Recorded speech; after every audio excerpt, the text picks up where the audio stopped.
చనిపోయిన ముస్లిం మతస్థు పురుషుడికి స్వర్గంలో 72 మంది కన్యలు ఉంటారంట.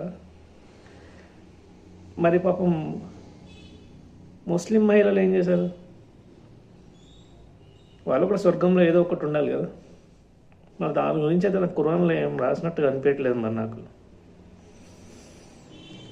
అందరు సమానం అని చెప్పే ఖురాన్లో మహిళలు కూడా ఏదైనా సమాన హక్కులు ఉండాలి కదా స్వర్గంలో.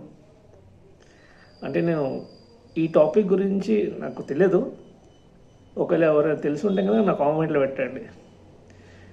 చనిపోయిన పురుషుడికి, అది కూడా ముస్లిం మతస్థుడికి స్వర్గంలో 72 మంది కన్యలు ఉన్నప్పుడు, ఒకవేళ ముస్లిం మహిళలు ఇక్కడ చనిపోయిన తర్వాత వాళ్ళకి అక్కడ స్వర్గంలో ఏం లభిస్తాయి అది నాకు చెప్పండి.